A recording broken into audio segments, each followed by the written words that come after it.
Hi guys, my second video blog for healthylivingheavylifting.com. Trying out a new piece of audio equipment today, trying out a mic, so hopefully sound will be a bit better. Pitch quality, still isn't brilliant, but waiting for a new camera, so it should be good to go, and that's it. For the second blog, thought I'd talk a bit about training shoes. So lots of people like different things, and typically people tend to go for like a running type shoe. A lot of people are under the impression that more cushioning you have, more support you have, the better a shoe really, and that's not always the case. Problem with a running shoe, especially when you're doing strength training, is that it's got quite a thick, spongy sole. So if you've got a lot of sole there, the main issue with that is that any power you put through your lower body, instead of going straight into the floor, a lot of it is absorbed by the bottom of the shoe, by the sole, which obviously isn't great. Also got the instability aspect, so while runners think fantastic, really cushion padded shoe, going to help me bounce along, reduce impact, reduce injury and whatever.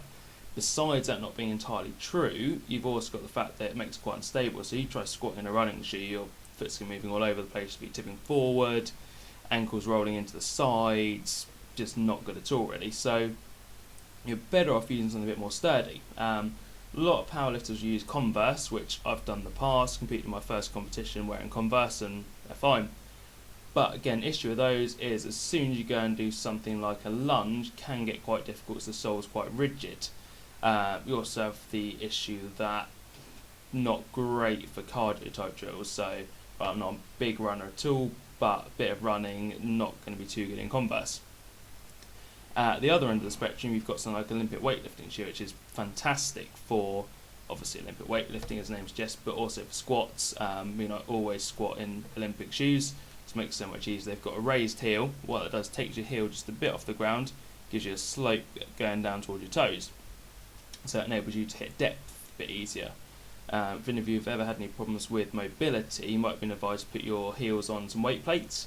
Does pretty much the same thing, but obviously you're a lot more stable with the Olympic lifting shoes.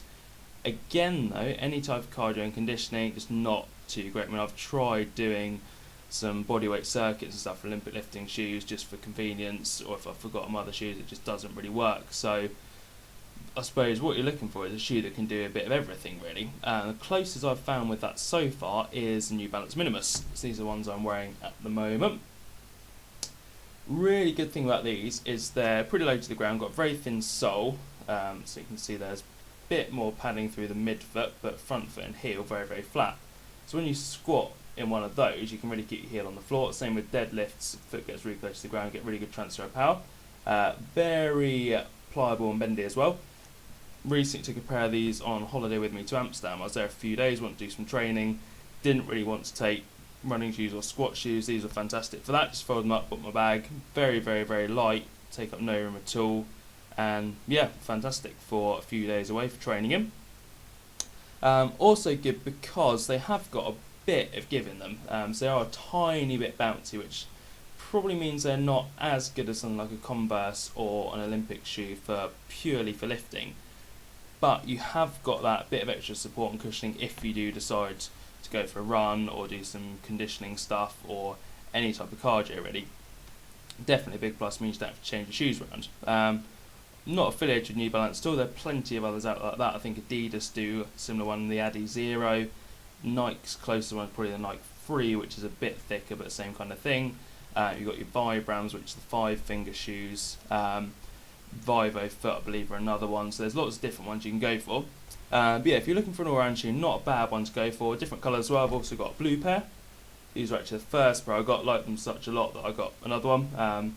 These ones have lasted me about 8 months and they're still really good condition. I've had the green yellow one since about Christmas. Yeah, so in an ideal world, you probably would have a shoe for every different training mode. So I do still squat in my squat shoes, but for 90% of my work, probably even more than that, I wear these. Also brilliant if you're out and about. Makes walking feel really, really natural, and they've got the added benefit, unlike a complete minimalist shoe, you don't really have to break these in at all. So your running and walking style might feel a tiny bit different to start with, but you certainly don't get the shin pain, the calf pain, and have to take a long time to change your running style as you sometimes do with the minimalist shoe. So yeah, that's basically it. Happy to answer any questions of those, make recommendations on shoes. Yeah, as I say, if you're looking for a really good all-round shoe, then I highly recommend New Balance Minimus.